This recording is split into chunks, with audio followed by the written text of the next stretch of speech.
si l'état d'alcoolémie est confirmé, je ne peux pas nier qu'il y a une responsabilité d'Henri Paul qui n'aurait pas dû prendre le volant dans un tel état d'alcoolémie.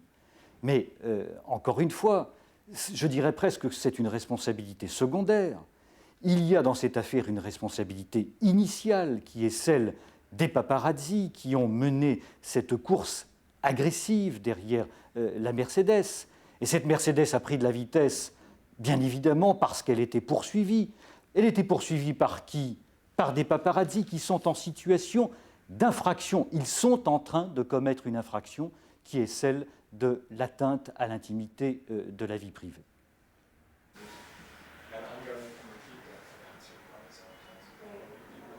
Je suis étonné que l'on évacue aussi rapidement la responsabilité éventuelle de certains photographes, alors que le dossier d'instruction comporte des éléments extrêmement sérieux permettant d'imputer de telles responsabilités.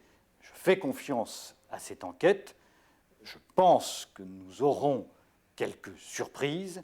Il y a actuellement des photographes qui sont en fuite, dont on sait qu'ils étaient présents très tôt sur les lieux du drame, et j'attends pour ma part tout à fait sereinement les résultats de cette enquête.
Restrictives que les lois habituelles que nous connaissions, que les procédures préliminaires de constatation d'infraction par procès-verbaux n'ont pas été respectées, que par conséquent, ils n'étaient pas régulièrement saisis.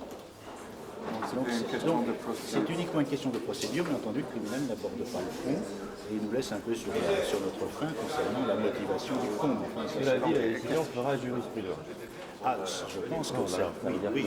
Et d'autant plus que, comme vous avez peut-être pu le voir, c'est que le 20 février 1997, donc suite à la première audience, la chancellerie a circularisé à tous les procureurs de la République une circulaire de constatation régulière. Donc vous ne considérez pas comme une victoire 100%? C'est une victoire 100% en ce sens que nous sommes lavés de toute accusation et nous ne sommes pas condamnés. Mais quand on gagne sur un problème de procédure, on est content, mais quand on gagne sur le fond, on est heureux. Voilà.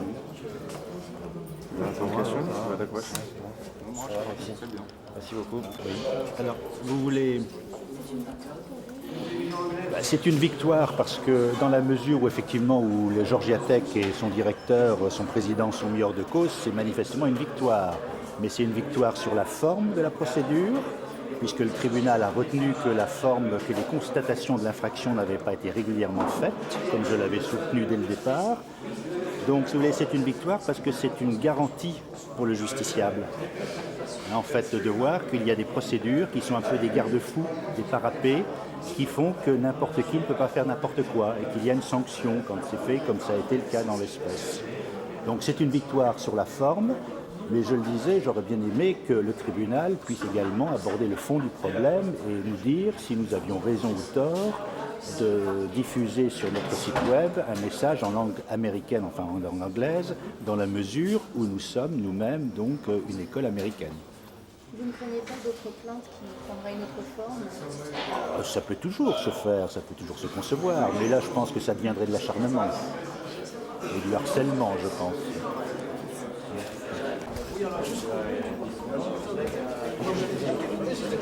Oui. Par conseil d'administration, je ne prends pas de décision tout seul. D'accord. Nous allons nous réunir prochainement et puis nous allons prendre la décision de faire appel ou non. That's French law. Yeah, it is a bit complicated. Pardon? Vous m'appelez quand on fait appel. Ça me permettra D'accord, de revenir d'accord. dessus. Hein? Bah, vous m'envoyez un petit fax pour me rappeler vos coordonnées. D'accord, vous n'avez pas gardé, je vous les laisse. Allez, hop, et je vous laisse avec ces messieurs. Hop. C'est au palais. Hein? Could you possibly just explain to us briefly what this decision means? Well, it means the judge thinks that the various associations that I represent cannot act directly by themselves unless the public prosecutor has been officially informed of a violation of the loi tout bon. So it's a rather technical solution. So the essential problem remains, I mean, as to the presence of English or bilingualism or trilingualism on the internet, that the legal question has not been resolved today. Yes, the essential question is it's the most interesting one. It has not been decided today. It's only a procedural matter that has been decided today. Do you think that the language associations plan to continue their lawsuits and fighting for more French on the internet? Well, I think they're going to continue their actions. I don't know if they will want to appeal this one or perhaps start new ones, but certainly they're going to be very vigorous and dynamic in the fight for the French language. Is it justified for the defendants to say that this is about freedom of expression, as they have maintained during their defense, during their pleadings?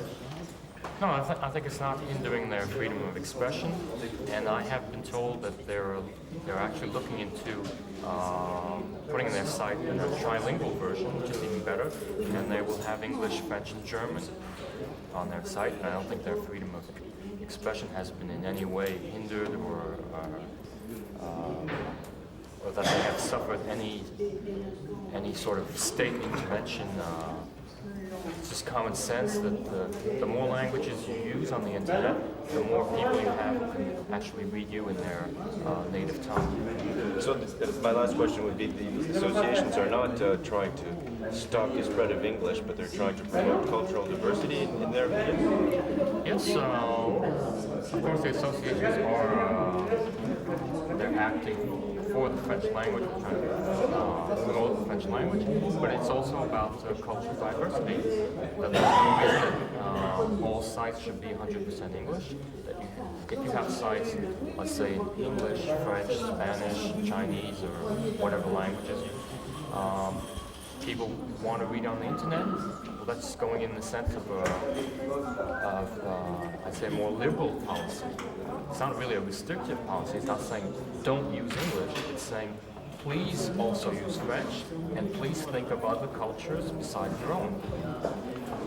If I just may ask you a quick question on the possibility of an appeal, after having come this far with these two associations on their behalf, you alluded to the possibility that they might choose to pursue the case, but not against Georgia Tech Lorraine. After having a ruling which is basically a procedural and not a jurisprudence ruling, why wouldn't you want to perhaps reconsider submitting your complaint, given that there really hasn't been any sort of determination as to the basis of the complaint in its original form? But you have to consider that the associations have limited resources and litigation costs money. So it's perfectly possible that they might decide that it's not worth the appeal, for example, against Georgia Tech, because Georgia Tech just told us that they were going to put their site in 3 languages, which was the object of the procedure. So they might well want to allocate resources to another lawsuit. This is what we did 2 years ago against Disney, Walt Disney Stores.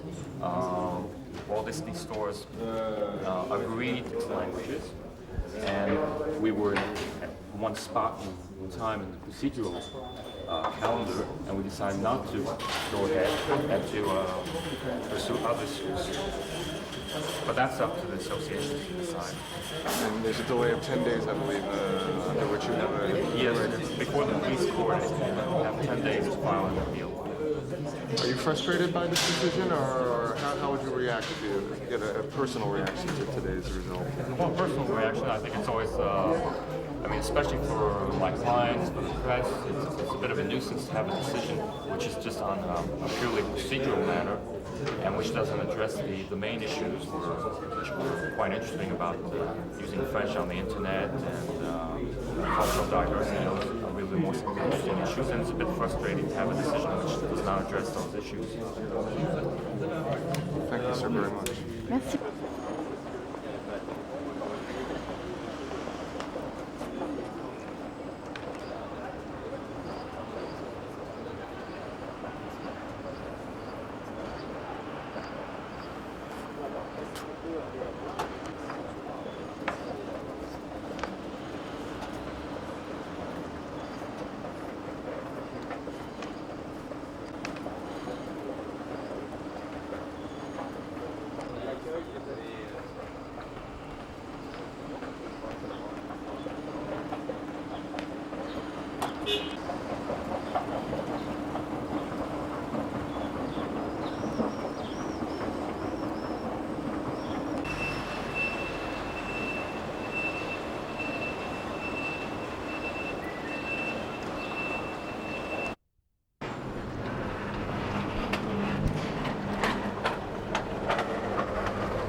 Également.